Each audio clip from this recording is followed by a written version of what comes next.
critical of Western civilization. Would you say that you are an Islamic or Muslim supremacist? Yes, of course. Of course. Muslim supremacist, of course. Islamic supremacist, of course. And there's nothing wrong with that. There's not a thing wrong with that. You're a Western supremacist. You believe in the supremacy of your values. You believe in the supremacy of your belief system. You believe in the supremacy of your belief system so much that you want the whole world to follow it. You try to force the entire world to follow your belief system because you believe it's so right. You came up with the, Universal Declaration of Human Rights. You took it upon yourself to decide what are the human rights for the entire human race. Well, all right, but I mean, That's supremacist. You believe that you have the authority, you have the right to decide what are the rights of human beings everywhere in the world forever. And your belief in your right to do that has been brutally manifest all around the world for centuries. Not for years, not for decades, for centuries. But the difference is that in Islam, to believe in the supremacy of Islam includes, one of the things that we believe in is that we don't have the right to compel you to follow our beliefs. But you don't have that. You absolutely believe that you have the right to compel others to follow your beliefs. And the entire 20th century, and forget that, the 19th century, and as long as anyone can remember, is testimony to the fact that you believe that you have every right in the world to force all of the people in the world to follow your belief system. That you have the right to impose that on people. And people all over the world, in Africa, in Latin America, in Asia, in the Middle East, everywhere in the world can testify. You absolutely believe that you have the right to compel people through force, through invasion, through occupation, through colonialism, through imperialism, through extremely coercive economic policies. But Muslims, we don't believe that we have the right to impose that. We believe lakum dinukum waliya din. To you your way, to us our way. To you your deen, to you your belief system, your way of life, your lifestyle, your approach to the world, and to us ours. That's part of our belief. So our supremacist nature about Islam includes the fact that we don't have a right to compel you to follow our way. We believe that our belief is superior.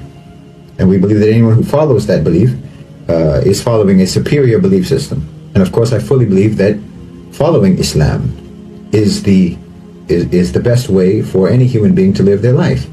And the perfect set of laws, the perfect set of ethics, the perfect set of morals for any individual to follow and for any state to follow.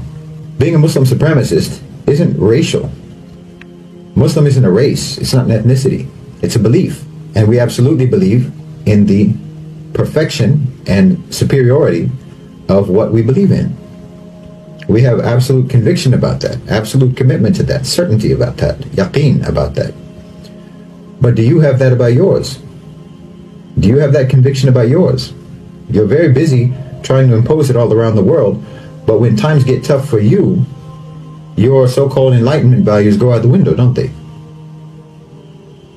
I mean, when there's too many diverse opinions in your society, then you start creating bureaus and departments in the government for combating so-called disinformation.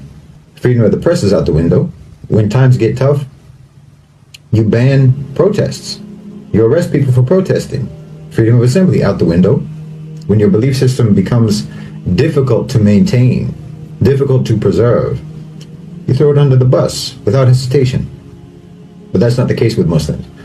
Muslims throughout imperialism, throughout colonialism, throughout the Crusades, throughout poverty, throughout war, throughout invasion, throughout occupation, have maintained their belief. Even without the Khilafah, even without the Islamic State, and even without the Islamic Empire, Muslim societies are still strong and committed to Islam.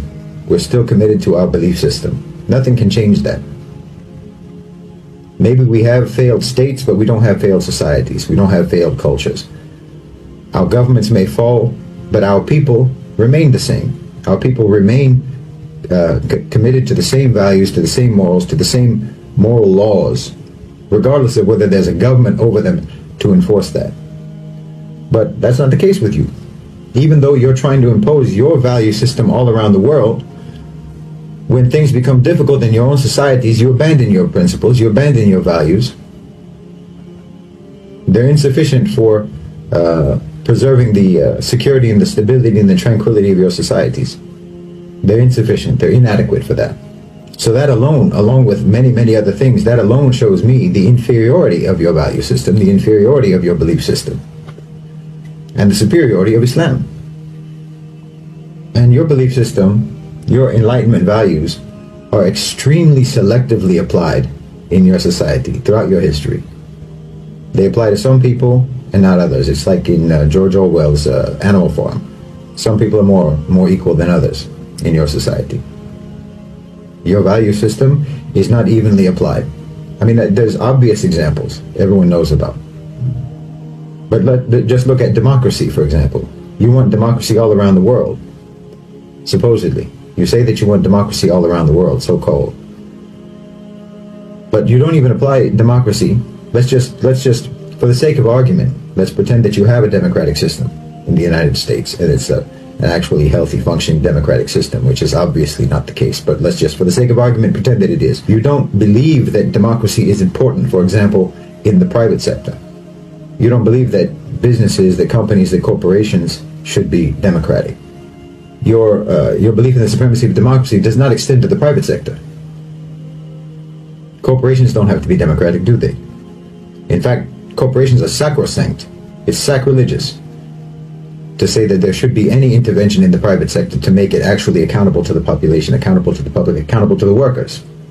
And anyone who even talks about something like that, anyone who even suggests that companies and corporations should be democratic, will be persecuted. I mean, look at the struggle that organized labor had in the United States. Coal miners were literally bombed from the sky when they tried to organize and secure their rights and have some kind of democratic representation with the coal companies. When just now, when the railway workers were wanting to strike for better wages, for more humane working conditions, more rational and reasonable and fair workloads that would actually help to guarantee the safety of those trains, Joe Biden and the government prohibited them from striking. Where's the democracy? Because you don't mean the things that you say. You don't mean the values that you espouse. You don't mean it. If you meant it, then you would apply it across the board. You would apply it to everybody in all institutions and all dimensions of your society. It would be applied everywhere, but it's not. Democracy doesn't belong in the workplace. Democracy doesn't belong in the company, in the business, in the corporation. And no one's even supposed to suggest that it should. That's an inferior belief system. It's inadequate. It's inadequate for building a civilization, for building a cohesive society. Because look, the only group identity, the only sort of group identity that makes any sense at all, it's not racial, it's not ethnic, it's not nationalistic, not even based on language or shared culture or shared heritage. None of that makes any sense as a shared group identity. The only thing that makes sense is shared belief system. That's the only thing that makes sense as a group identity from which you can build cohesion and camaraderie and brotherhood and solidarity between people. Only belief system. You can have a certain skin color and have nothing whatsoever in common with other people who have that skin color. You can have the same language and certainly have nothing in common whatsoever with someone who speaks the same language. You can, I'm German Irish. What do I have to do with all of the other people in the world who are German Irish? Just because we're German Irish, we have nothing in common. And yet I have more in common with a Muslim from Mali, with a Muslim from Indonesia, with a Muslim from Morocco, with a Muslim from China, from Chechnya. I have more in common with them immediately, instantly, effortlessly. We have the same frame of reference. We have the same moral code. We have the same belief. We admire the same people. Our heroes are the same heroes. Our role model is the same role model. I have more in common with them than I have with someone whose belief system is different from mine, but who looks like me, or who speaks my language, or who comes from my country. That doesn't create solidarity, and there's no reason why it should.